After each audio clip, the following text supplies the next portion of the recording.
So I'm Christina Bache. Very delighted to be here with you all today.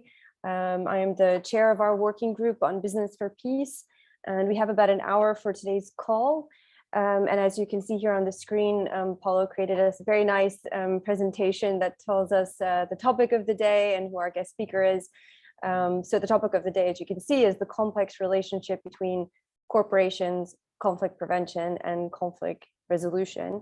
And we're very happy to have Associate Professor Melin with us here from Loyola University in Chicago, who is going to present her research, which is mainly included or showcased, I should say, in her recent book publication. I'm going to go ahead and turn over the call to Paulo, who is going to tell us a little bit about PRIME, or the Principles for Responsible Management Education, which is the umbrella initiative that our working group is situated in. And then I will tell you briefly about our working group before turning over the virtual microphone to Molly. So Paulo, if you could please kick it off. Thank you. Okay, thank you very much, Christina. It's a big pleasure to be here. Thanks for having me. My name is Paulo Spironi, speaking from Brazil. I work for the Prime Secretariat, and today I will be helping you navigating on the tech side, the tech waters on this webinar. So just briefly to introduce Prime. Prime is a sister initiative under the umbrella of the UN Global Compact.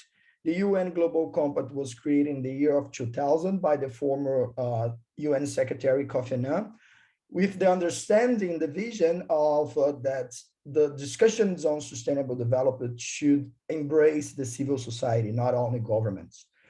So UN Global Compact became as a big arena to bring the civil society, companies, NGOs, academia, to advance their debate and their practice on sustainability. In the year of 2007, a group of deans, understanding that the academia has a different role to play, they decided to create PRIME, the Principles for Responsible Management Education.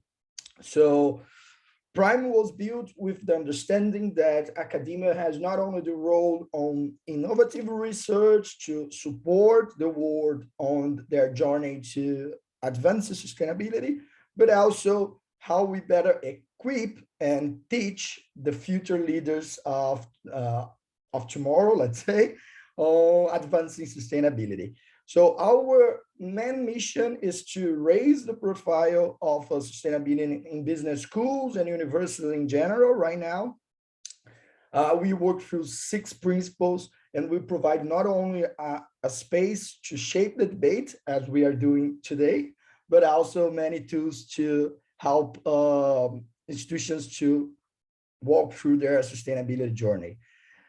As space and arenas, we have more than 80 signatories around the world in 99 countries. We have 9 working groups like the Business for Peace, and we also have regional chapter, other space for regional connections between signatories and exchange of knowledge, ideas, and so on. We have 9, I will be sending the link for the PRIME website, the PRIME working group webpage, but we have 9 different working groups. Working groups are thematic arenas where we bring people from different parts of the world to exchange ideas, to exchange cutting-edge research on these topics of anti-corruption, business and human rights, business for peace, climate change, gender equality, humanistic management, poverty, sustainability mindset, and sustainable finance. My last comment is that we are almost there on the PRIME Global Forum. It's our flagship event, take place every year. This year, we're gonna do this virtually on June 3. I will share this link for the landing page on about the forum. And I'm happy to say that the registration will be open soon. I do believe next week or next week. And we offer complimentary tickets to all PRIME signatories and UN Global Compact participants. So I stop right now. I will give the baton back to Christina, and thank you so much for your attention. That's great. Thank you so much, Paulo. Right. So for those of you who are new to our working group, we were founded about 8 years ago by two professors, Robert McNulty from Bentley College and John Katzos, who I believe is on the call today. He's from the American University in Sharjah. And the idea was to kind of bolster or further along, contribute to this developing space, the business for peace field, particularly focused on business and management schools, and also to promote or bolster the practical application of research on the business for peace space. So you'll see that our members are not only academics, but oftentimes folks from even the private sector, from civil society, and the policy community also end up joining our activities. So we are also about trying to broaden the discussion and try and ensure that it doesn't just remain within academia, but that it has broader implications of the discussion and scholarly work in this area. And we have, I suppose, the webinars are our flagship activity. Today's, I think, either our 16th or 17th webinar that we've organized in the last 3.5, 4 years. We also try to promote the work of our members. And so we've also created an online repository of not only academic publications, but also policy and practitioner-oriented publications. So if you are aware of any guidelines, toolkits, journal articles, and whatnot that you feel would be applicable to the Business for Peace space, please share it with us. And if you also know of any really great work that's out there that you feel like should be highlighted, please let us know, and we could discuss whether or not the possibility of organizing a webinar or an event around that is a good way forward. So without further ado, I'd like to introduce Professor Melin, who is with us from Loyola University, who I mentioned earlier today, is going to present her research on the complex relationship between corporations, conflict prevention, and conflict resolution. We asked her to talk for about 20 minutes, give or take, of course. There's flexibility in that space. And then we'll have about another 20 minutes or so for Q&A. We also asked Molly if she would share a little bit about how she got interested in this work and what motivated her to go down the business for peace route. So Molly, if I could turn over to you. Yeah, I'm gonna pull up my presentation here. So are you able to see my slideshow now? Yeah, okay, looks good. Great.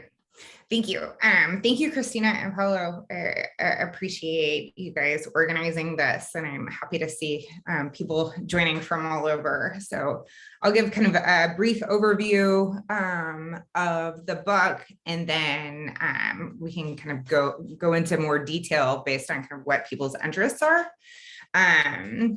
So in 2015, I was traveling in Colombia, and if you were to order a Club Colombia, the local lager there during that time, and you open the bottle cap, there would be a message inside the cap that read, "Soy capaz de creer," I'm capable of believing.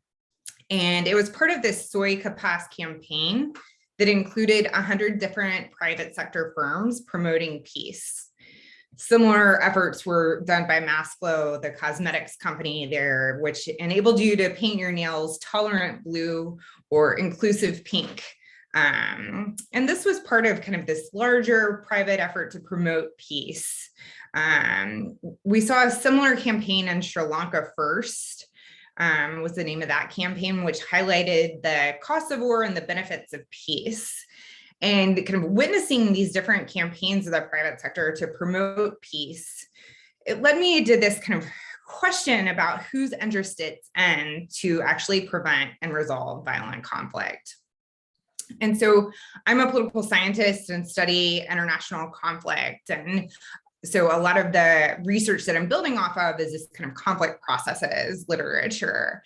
And the arguments that are made in conflict processes largely focus on the actors themselves kind of having this private information problem, and that being the main reason that conflict turns violent. We also have a large literature that is on how outside actors can help to increase stability because they have these interests wherever the conflict is taking place. So actors that have kind of ties to the disputants through trade or through alliances are more likely to get involved. We also know international organizations like the UN have relevant missions, but all of these actors have limitations in terms of budgetary constraints and organizational constraints. So it means they can't get involved everywhere. That said, we typically leave out actors that are financially invested in the place where the conflict is taking place. And we know from the business literature that there are several reasons that firms excuse me, might have an interest in peace. First, we know that they can financially lose from violent conflict, that violence really hurts the bottom line. It damages their inputs. It can threaten daily operations. And so there's a reason to get involved. We also know that firms can benefit from having stronger ties and this positive image from being affiliated with the peace process. There's also a literature that shows that CEOs and business leaders engage in ethical reasoning and that they actually want to do the right thing, that this is really important to a lot of corporate leaders, as well as having to respond to external pressure. And so we see this happening now where consumers are pressuring corporate leaders in many companies that are halting their operations in Russia. That said, at least in the political science world, there's a general distrust of corporations. We envision kind of the greedy Henry Potter character from It's a Wonderful Life, kind of this robotic money-making machine. There are cases where corporations have instigated violence, such as the Canadian oil giant Talisman, which faced years of criticism for their links in Sudan's genocide. We also know where there are cases of corporates escalating violence, such as the Banero bloc in Colombia, who hired right-wing paramilitaries. And then there are cases where corporations have benefited from conflict and instability, where, for example, the extractive sector has especially been famous for profiting from natural resources when there's very limited rule of law. That said, we've observed that corporations are increasingly starting to recognize a role for businesses in the peace process because firms have a lot to gain and lose in these volatile environments. So corporations are increasingly thinking about stability where they operate. We see this in CSR programs and foundations that have been created. We see it in MBA programs that are training their graduates. And we also see it in organizations like Prime and the UN Global Compact. So these organizations that are created to work with and consult businesses that are operating in these conditions where the rule of law might be volatile. So the first chapter of the book, or the first empirical chapter of the book, really focuses on when firms act. And so what are the conditions that encourage firm engagement? The idea is that there are kind of certain circumstances that would lead or create conditions where firms would be more likely to engage in peace-building type of efforts. The second empirical chapter focuses on if firms are actually taking action, does this change the dynamics of conflict? And so that's what I'm going to focus on for today. So the second puzzle, looking at kind of what are the different roles that firms could play in actually preventing peace and changing conflict dynamics. So we can think about two different roles that firms might play in building peace. First is at the local level. They can adopt policies that can make violence less attractive at the individual and community level. Programs like employment training, donating to local programs, investing in infrastructure, and adopting fair hiring practices all have important local level implications. The second is at the national level, where we can see firms that use their position of power to pressure both sides to try to come to an agreement at the national level. So kind of using their platform strategically, if you will.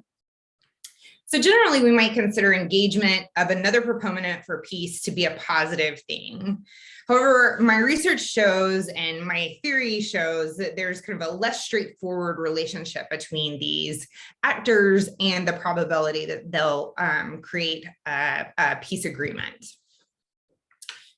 So my background is in conflict management and conflict resolution. And in the peace and conflict literature, we see that there's kind of a big gap in terms of the role that the private sector might play. So conflict resolution scholars, myself included, focus on four main conflict managers: international organizations like the UN, regional organizations, individuals, and states. And then there's kind of a broader literature that focuses on the links between trade and peace. But there's generally a lack of understanding of how businesses, which are an increasingly important and powerful actor in a globalized world, really change the dynamics of conflict, violence, and peace. And so today I'm going to focus on two research questions. First is, what are the effects of corporate activities in civil war prevention? And then second, what are the effects of corporate activities in civil war resolution?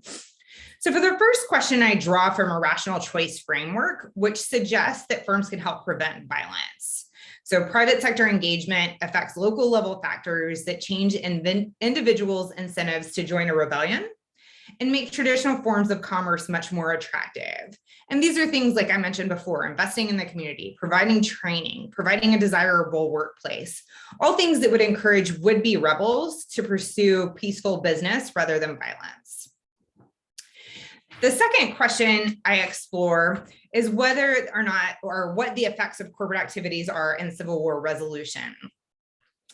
And so firms often adapt to conflict environments, and peace might actually require adjustments in their operations and changes in how business proceeds. So despite kind of the so-called peace dividend, firms might actually prefer any peace. So they have kind of an interest in what peace looks like and how that's going to affect their daily operations.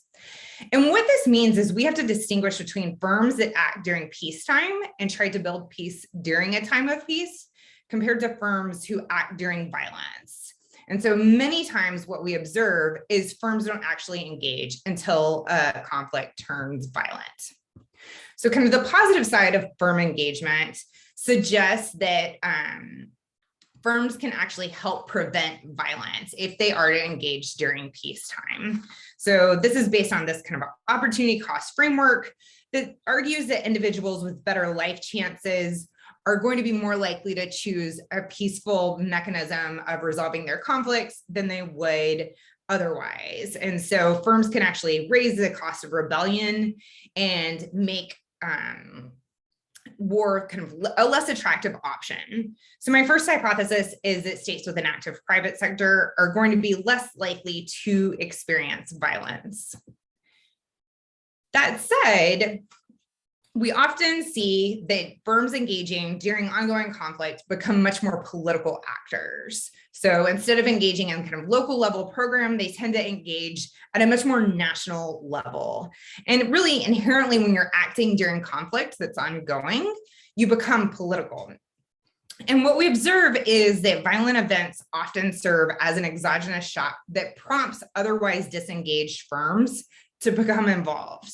So we see kind of this more direct engagement at the national level. And we also see, interestingly, increased coordination between business actors. So during peacetime, businesses tend to engage in kind of local level programs that affect the community where they're operating. Whereas when they engage in wartime, they engage at the national level and coordinate with other businesses. Examples of this occurred in Colombia, where we see kind of shifts in conflict dynamics that more directly affect businesses. Violence moves into more populated areas. There's an increase in kidnappings, and this prompts kind of coordinated business organization across actors. We also see it in the bombing of the Sri Lankan airport in Colombo. We see it when the IRA bombs London financial district. And so kind of firms are engaging in different ways when they engage during wartime. And the implications of this are pretty negative, because firms engaging during wartime suggests that they're engaging as kind of much more strategic political actors, and they have an interest in what the nature of the peace deal looks like. And to explain this, I draw from veto player theory, which tells us that the more actors with divergent preferences that have to agree on and implement a new policy are going to make it harder to implement that policy and move away from the status quo. And so each of the actors add their own preferences to the agreement terms, making it more difficult to come to an agreement and actually prolonging the peace process. So my second hypothesis is that states that have an active private sector during an ongoing conflict are going to be less likely to actually end that conflict. And so to test these arguments, I collected data, which I'll talk about in just a second, but I build off kind of as the backbone data, the UCDP armed conflict data set, which measures internal armed conflict, resulting in at least 25 battle-related deaths a year. I'm focused on countries in Latin America, the Caribbean, Africa, and the Middle East between 1998 and 2018. And I run two different models that I'll present results from. I'm going to focus today on the Heckman selection model, but I can show you guys some other results if people are interested in that. So the first dependent variable is whether or not violence occurs. And then based on the occurrence of violence, I will then run a model that predicts whether or not that violence actually ends in a given year. Okay, so the data I collected is what I refer to as the COT data. And this is where I kind of learned the difference in the business world and their approach to data versus the political science world, because it turns out political scientists just care about the past and business people care about the future. And so it's very hard to get kind of historic data on businesses kind of prior to the past 5 years. So I collect data on corporations that are based in Latin America, Africa, and the Middle East that have over $100 million in revenue and are domestically headquartered firms. So I had to kind of create all these different cut points for data collection. We did Google News and LexisNexis searches for cases of social, economic, and environmental value creation, which we kind of build off the UN Global Compact definition of what businesses can do to contribute to peace. We collected data on company year as well as aggregated country year data. And so the results I'll be focusing on here are from the country year data. So let me give you some examples of the data that we collected. This typology is from the UN Global Compact, and so it's a much kind of broader definition of what constitutes peace building. It's kind of anything that helps create a less violent society. And so a much broader definition than kind of what Boutros-Boutros-Ghali gave us in terms of, there doesn't have to be a history of violence in these cases. So for economic peace building, it's coded to be strengthening equitable economies, shareholder dividends, and loan interest. An example headline from this is when Arab Potash Company contributed to Jordan's national development.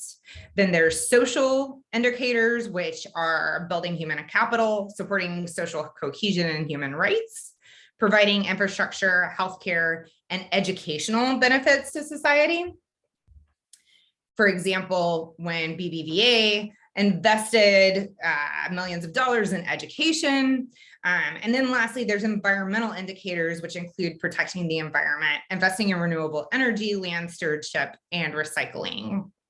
So kind of different types of programs that are focused on the environment.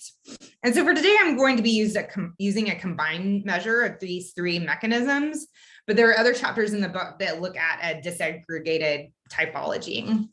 And so many of these indicators might seem kind of minor in terms of the impact they might have on a country's probability of experiencing peace or violence, but they have to be large enough programs that they're capturing headlines, right? They have to be kind of newsworthy programs. So it's not just daily operations, it's something kind of outside of the ordinary, if you will.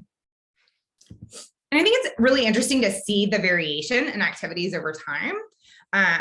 First of all, we see that there's kind of a huge spike in these types of activities, right? And so most striking is this increase in activity since the year 2000, which interestingly is when the Global Compact was created. The first recorded economic, social, and environmental activity is in 2002, and there are no more than 5 of any peacebuilding mechanism occurring until after 2009.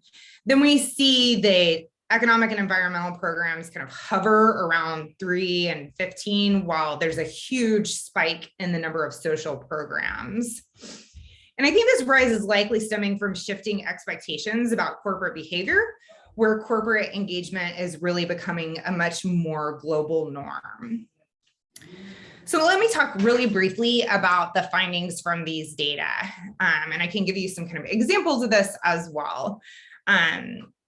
So across all the models, I'm looking at kind of different ways of engaging corporate value creation. One is in the proportion of a state's firms that are engaging in these types of activities. Then I also test the raw number of firms that are engaging in corporate value creation. And then lastly, I look at whether or not a state has any firms in it that is actually engaging in these types of activities. And for all of these different models, I find this kind of inverse relationship where violence is much less likely to occur in a country that has a really actively engaged private sector. However, countries that are already experiencing violence, that have ongoing civil wars, are much less likely to see that violence end when the private sector is engaged. Let me show you a little bit more about how that looks. So these are the predicted probabilities from this model. And what we see is basically a 50% reduction in the probability that violence occurs when firms are proactively building peace. So this is the first table here.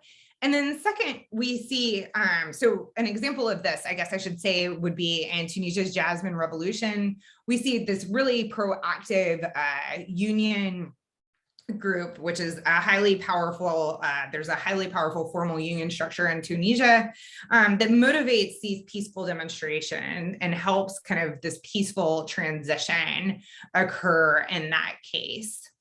And these models all include kind of normal controls for GDP and the number of corporations that are present. The second lesson from this is that firms actually prolong ongoing violence. And so we see this kind of striking increase in the duration of violence when firms are engaged. And we see this in the Colombian case where firms are an active part of the peace negotiation. They have strong opinions and strong involvement in the peace deal, and this likely prolonged the peace process. So I think this kind of leads to the question of whether or not there are ways that firms can engage to act and actually build peace when they engage during violence. And Northern Ireland is a case that really offers insights where there's kind of US businesses as well as later Northern Irish businesses that adopt this kind of strictly neutral pro-peace platform. The Group of Seven is formed. They hold talks together with all parties that are involved. And throughout the process, they're really this kind of neutral proponent of peace. And so I think kind of the takeaway point of this is that we need to proceed with caution. And we're really kind of observing a lot more active private sector right now in the war in Ukraine, where a lot of businesses are being very kind of engaged in their kind of approach to this conflict, but we really don't understand what the effects of that are in terms of the peace process. And so I recently wrote a post that I can put in the chat on War on the Rocks, where I talk about there could be, some severely negative unintended consequences from some of the corporate activities that are happening as companies pull out of Russia. So what are some of the conclusions and take-home points from this? I think first and most importantly is that the effects of firm engagement aren't straightforward. That while kind of conflict prevention is really in the hands of corporations, they can do a lot of things to proactively prevent the occurrence of violence. firms engaging during wartime actually complicates negotiations and can prolong violence. And so I'm hoping that this book really offers a first step in understanding how corporate engagement might affect the dynamics of peace and negotiation. And really, I'm hoping to highlight the need for further research that accounts for the role of the private sector in many of the different topics that we study. So I'll stop there. I can kind of come back to my future research and stuff that I'm working on now, if people are interested in that. But I can open it up to questions and comments. Yeah, that's great. Thanks so much, Molly. I know we have one question already in the chat or comment. If we could turn it over to Bruce. Bruce, maybe can you unmute yourself? And if you'd like to introduce yourself to us as well, that would be super helpful. Well, hi there. Yeah, sure. Bruce Kibler. I'm a assistant professor at Gannon University in the Business International Business Department. I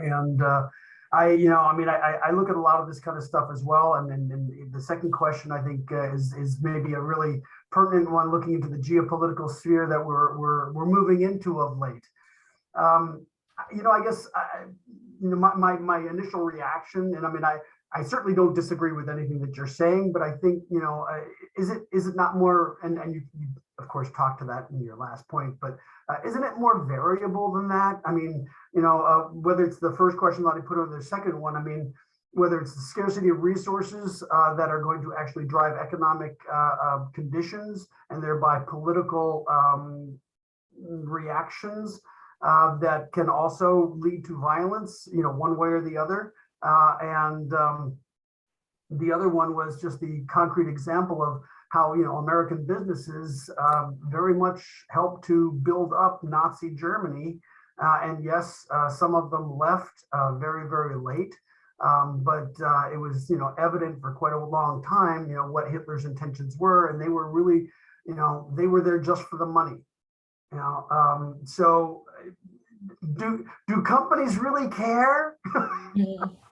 Yeah, I mean, I think this is a really interesting point. And what I would say to that is, like, the world has changed, right?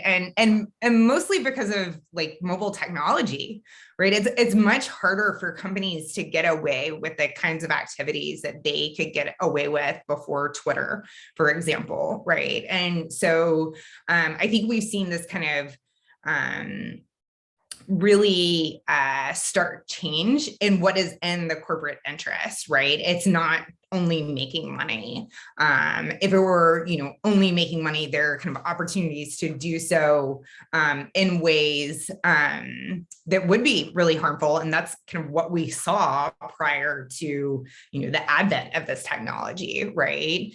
And so, I'm not arguing that businesses aren't opportunistic. I'm saying it's different. Like, what opportunity looks like now is different than what opportunity looked like, in the lead up to World War II, right? And so there's this kind of need to account more for stakeholder interests instead of just shareholder interests.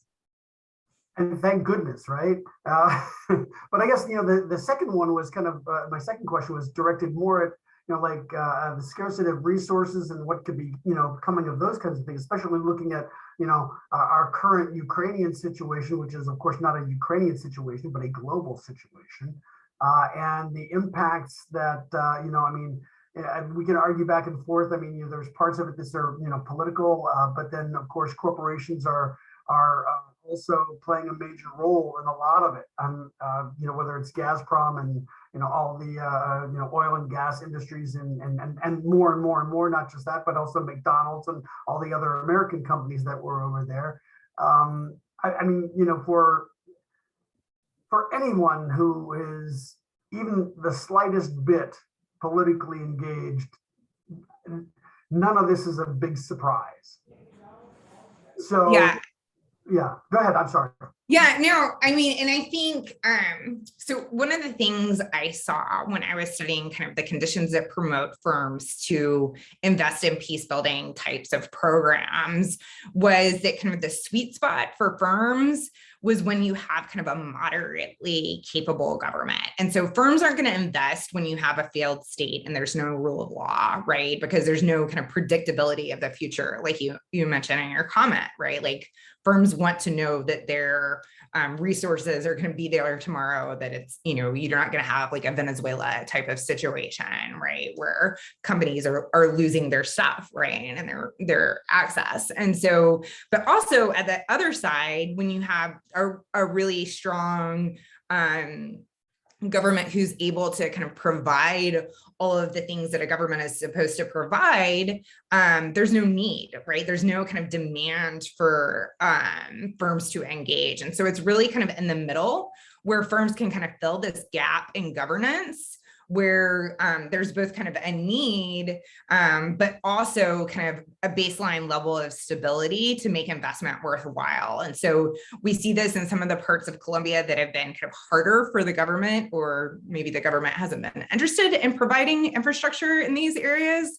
But the firm has actually kind of stepped in these places and built roads and helped invest in infrastructure in a way that's been really meaningful for those communities. And so it's kind of this like gap that they're filling, if that makes sense. It does. And if I could just allow myself one comment on the next question very quickly, because I love the wording, corporations can be victimized. And I think this is one of the things that I guess and perhaps it's just a pet peeve of mine, but people unfortunately tend to equate corporations with actual people, because corporations cannot be victimized in my opinion. I mean, and just like they get all the rights, but they don't get the responsibilities of becoming a corporate person, in many countries, and very much so here in the United States. So, and I just wanted to say that. Yeah, I mean, I see this. Oh, go ahead. I was just going to say thank you, Bruce. I was going to turn it over to Biff, who asked the question, maybe to to go ahead and voice that for us. Biff, if you could unmute yourself, and please introduce yourself as well. Hi, Molly. I'm a business professor. I also did 26 years in the military, so I'm very, very into counterterrorism, counterinsurgency, and that type of thing. I taught at the Special Operations School for 5 years, so this is a topic I'm very interested in. And I'm very interested in corporate ethics.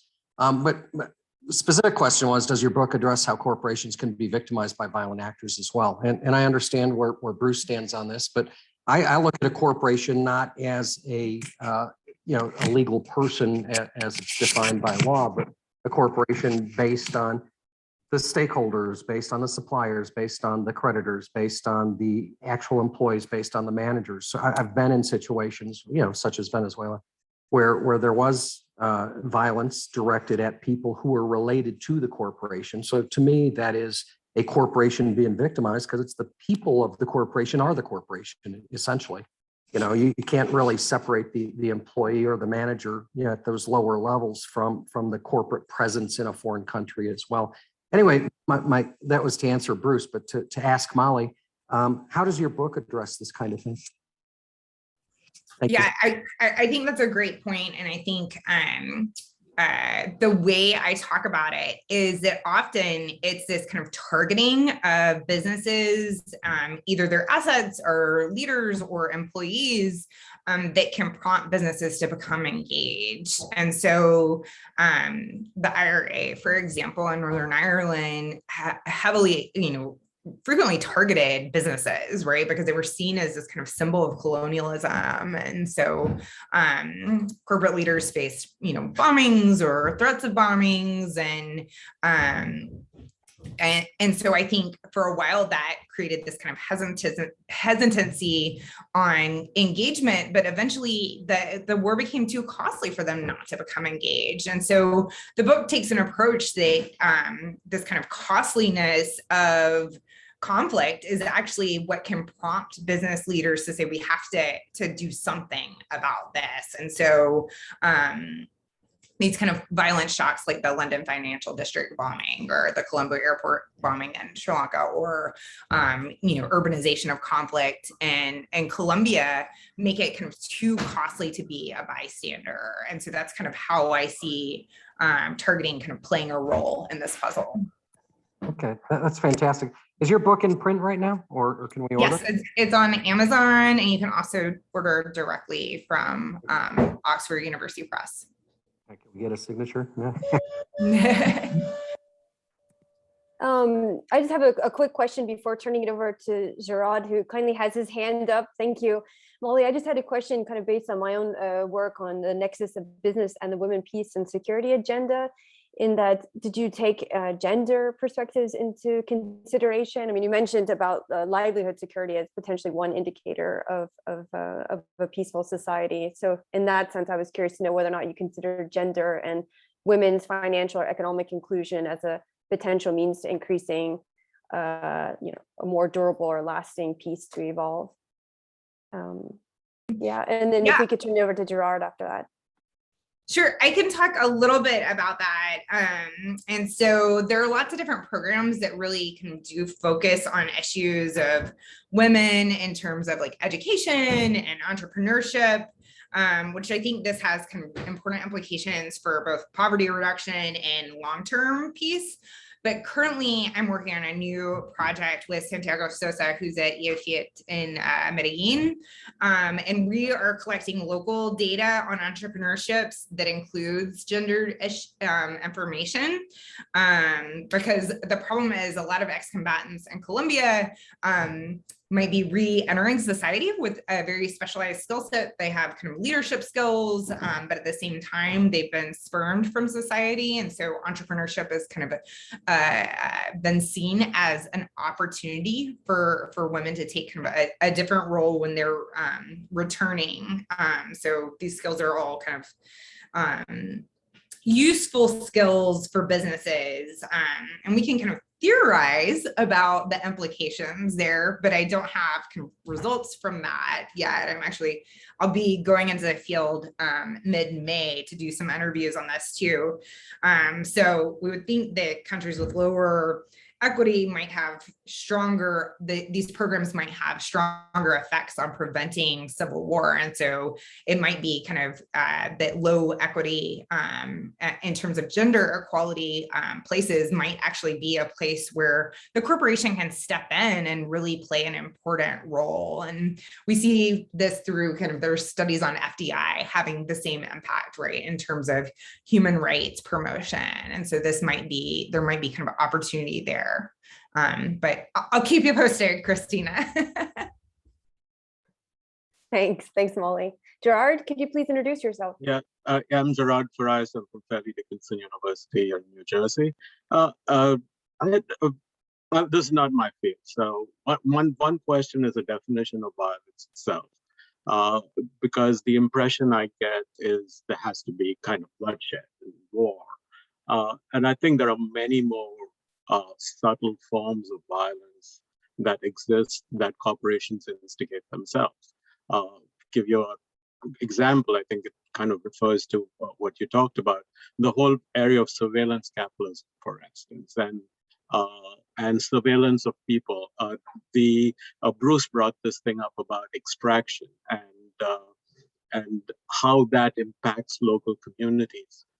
So that was one side of the question. How do we define violence when there are many subtle forms that exist that do not result in bloodshed?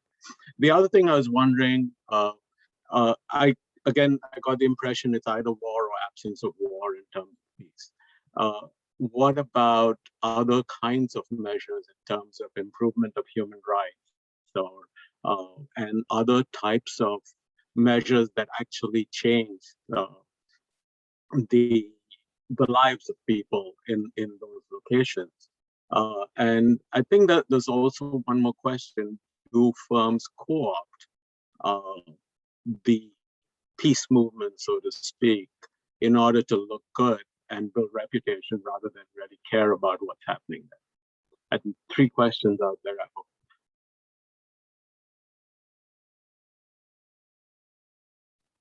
Okay, I think I wrote everything down, but tell me if I missed something, George. So thank you for your questions. And these are all kind of things that I'm thinking about a lot now because, so the book is very much focused on large, domestically headquartered firms, which is like the very specific subset, right? But because I was doing field work in Tunisia and Northern Ireland and Colombia, I got a little bit of picture beyond the large firm, which has led to some of the research that I'm working on now. And so the project where we're collecting ex-combatant information in Colombia, we're also expanding that to Northern Ireland and Mozambique to look at kind of local level violence indicators and crime, because we really want to understand kind of what's happening at the subnational level. So the book is focused on kind of traditional political science approaches to civil war and understanding what are the effects of corporate engagement for civil war. And my next project is looking at these kind of lower level episodes of violence and community level violence and safety. And I know there is a little bit of research that's been done on this by Cliff Schultz, who's a business professor at Loyola. He's done a little bit of work on kind of the role of entrepreneurship in reducing the probability of returning to a rebellion. And I've seen a little bit of related work on kind of community level incidents of crime as well. But I'm hoping to do more kind of analysis of what are kind of local level indicators and more subtle forms of violence that you mentioned. That said, you know, I know that there's work that I mentioned that talks about kind of the role of FDI in terms of human rights promotion, that, you know, companies that are investing that bring strong human rights can be really important for human rights promotion. Actually, the McBride principles, which were passed by the US legislature, argued or passed into the law that American corporations that were operating in Northern Ireland had to adopt fair hiring practices. And this actually led to fair employment laws that were passed in Northern Ireland following that. And so I think there is kind of a strong argument to be made that when corporations are behaving well, if you will, and adopting, you know, human rights, that they can actually help to spread those norms globally in places where they're operating. Your last question about corporations kind of co-opting this kind of peace language around here, I absolutely think that happens. And so what I am finding is that companies who are actually promoting peace are doing that at the local level very often, and not at the national level. And so I have some research that I'm doing with one of our PhD students at Loyola, Mahir Modi. We have collected a bunch of data that looks at when corporations kind of make these big public calls for peace and say, you know, everybody, you know, there should be negotiations or, you know, whatever, make statements about supporting the peace process. And we find that that doesn't actually have any implications for whether or not the government sits down with a rebel group and actually holds negotiations or agrees to mediation. And so what we're observing is that it's a much more local level process, and it's not kind of a marketing effort, that these kind of really glamorous statements or in the public eye events aren't things that actually matter for promoting peace. Maybe can I just jump in and also just kind of reiterate that within the literature, there are these two kind of dominant peace paradigms. And I think that's always kind of helpful to kind of set the scene. And in that, the negative peace paradigm refers to physical violence or even the absence of the threat of physical violence. And then we have the positive peace paradigm, which looks more, it's more multidimensional, looks at structural violence in the sense of inequity, inequality, and so forth. And so then you'll see oftentimes when someone mentions sustainable peace, they're kind of referring to these kind of overarching, both positive and negative peace paradigms. So yeah, maybe just to throw that in there in case there's a need for clarification. But yeah, that's absolutely helpful to keep in mind. Thanks, Christina. And I think for us, it's really interesting as a working group within Prime, because we are mainly interacting with business and management schools and business and management students. And oftentimes what we see is that the students that we're interfacing with, let alone the academics, haven't gone through that kind of formal education where they've learned what the different peace paradigms or understandings of violence even are. And so part of our kind of mission, it seems to be, is about awareness building. And that's why I shared this link to the blog that we wrote in the fall, where we're trying to advocate for more multidisciplinary collaboration, so that we could actually kind of integrate these kinds of concepts in the curriculum. But I think Bruce may also have said, did you want to raise your, or did you raise your hand at some point if you wanted to jump back in there? And we have a few minutes in case anybody else has any comments or questions. Please feel free to jump in. I will jump back in. Thank you. and actually, I thank you for your introduction of the two schools, because it actually kind of framed my question very nicely. I can't decide whether or not I'm, like Biff and I are asking kind of the same kinds of questions, or we're on different ends here. But I mean, I see corporations as quite often the instigators of the violence for their single-mindedness, I guess, to try and, summarize all of that. And I guess institutional theory is just fascinating stuff. So, I mean, I love this. Thank you very, very much. But I guess, can you speak to the idea that corporations are these instigators for, a potential single-mindedness, or even from a power perspective that they can actually overtake within a particular society? Yeah, that's a great question. And so when I was collecting these data, I also collected data on when corporations have behaved badly, if you will. And so news reports of scandals or human rights violations, or any kind of reports that companies had actually done things to harm the communities where they were operating. And one of the things I found is this is one of the major predictors of when corporations switch roles, right? And so having a news story that talks about, the damage that you did is obviously very bad for companies. And so typically what happens is then they follow up with some community engagement program, right? And so, my focus wasn't on kind of the predictors of when this happens, but rather trying to bring the firm into political science literature, kind of referring back to what Christina was saying, to say, like, these are important actors that people who study peace and violence need to account for, and that there needs to be more interdisciplinary work that talks about, a role for the corporation, because they're having an effect on the conflict environment, whether it's negative or positive, right? And it's not, I would say that, there's a lot of gray there in that space. And even when they believe they're doing the right thing, it's not necessarily good for the probability of creating a peace agreement. And we need to have more research that studies kind of what the implications are for having, much more politically active firms. That's great. We have, yeah. Sorry, I think we have time whether for it's good or bad, right? And that's what we don't totally understand. Pardon, we have time for one more question. We have Jay. Jay has also presented his work to our working group in the past, and we have the recording of his presentation if you're interested.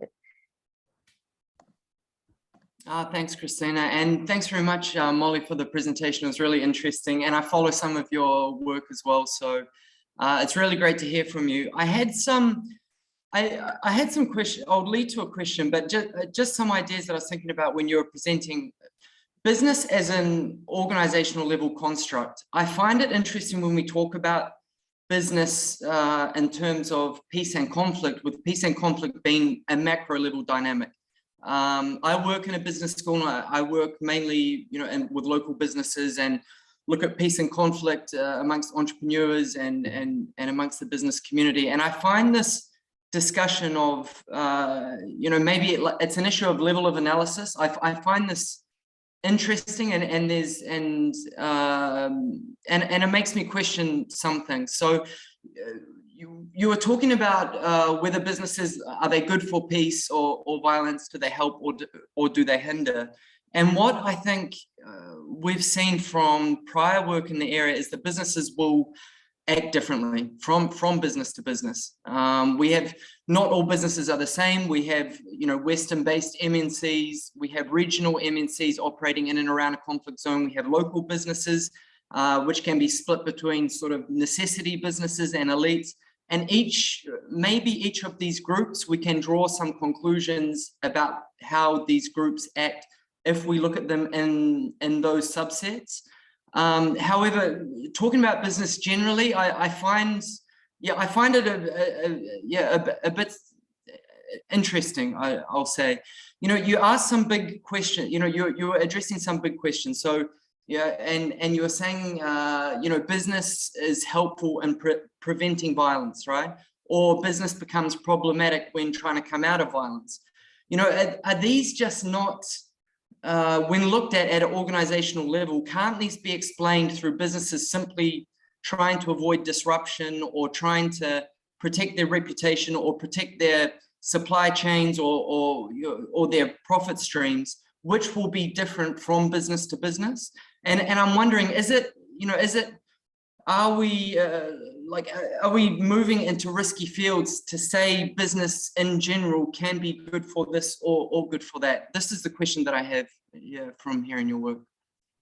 Yeah, I think that's a great point to make. And so when I was approaching this research, I tried to kind of create pretty hard barriers around what I would be looking at, especially for the data collection part, because even looking at large corporations, there's a lot of different types of corporations, right? And so, I focused on domestically headquartered firms that have at least 100 million in revenue, and that's a huge list of companies, right? And so, so I had to narrow the list down to kind of regional, different kind of regions to see where this was happening. And so I focused up to this point on these kind of bigger domestically headquartered firms in Latin America, Africa, and the Middle East. But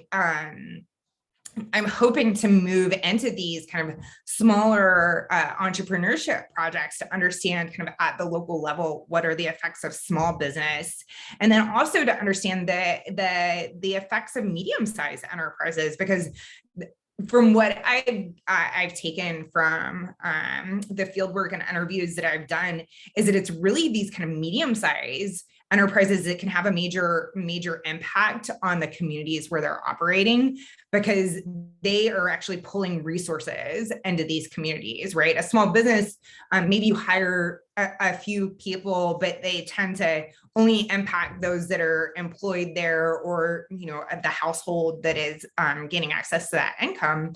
But medium-sized enterprises have the opportunity to really kind of create a demand for infrastructure to hire, create employment opportunities for a broader set of people, to create the need for expanding access to education and things like that. Yeah, it's great. Molly, I think maybe if you want to wrap up, if you have any other last minute comments that you'd like to say, and then we can go ahead and end the call. Yeah, I can just say it's really interesting to talk to this group, because I've been giving presentations all over this last month and a half, and it's mostly been to political scientists. And so to political scientists, just kind of the idea that corporations could matter for politics is like a uphill battle for me. When I was originally, writing grant proposals and trying to get departmental support even for this, I got a lot of pushback. Even at my own university, which has an institute focused on the role of business and corporate social responsibility. And so I think it's interesting to hear feedback from people who are operating kind of in this field, and the kind of different takes, and really, the need to do different types of analysis and look at all the kind of different and complex roles that corporations can play. And I'm very hopeful for the state of this literature as it moves forward, and that there's going to be some other really good work, and I hope that I'm creating kind of a platform for that work to step off of. If I could just say something to that very quickly, is that that saddens me greatly that your political scientists are just like the business people and don't understand the commingling of forces in the world. That's incredibly disturbing. It's true. I mean, it was frustrating, but if it makes you feel any better, now that the book is out, I'm getting a lot more support. So it also helps when we're seeing it in the headlines everywhere, so. Well, thank you so much for joining us. Thank you for presenting, Molly, and for sharing your research. And yeah, I mean, for sure, we really, in our working group, we really feel strongly that we need to have more of these kinds of discussions about the role of business. We don't profess to have all of the answers by any means. We do fully understand that this furthering this discussion requires so many different perspectives contributing to furthering that discussion along. So gentlemen, also, I mean, feel free if you're interested in presenting your research. We are not a rigid group of individuals. We are very much a very supportive one, and we also are fully aware that this, business for peace space is evolving. And so I would, encourage you to consider presenting in the future to our members. And as always, we record the webinars, and about a month's time, give or take, we send the link of the recording to those who joined, and also to our other members who have joined previous webinars. And again, I'd really encourage you, if you know of any articles or that you think would be relevant to either the Business for Peace space or to the members in general, please share them with us. And if you have any neat events that are coming up, conferences that you feel like should be on our radar, please let us know. And otherwise, I hope you have a great rest of your day. Thank you all for being here. Thanks, Christina.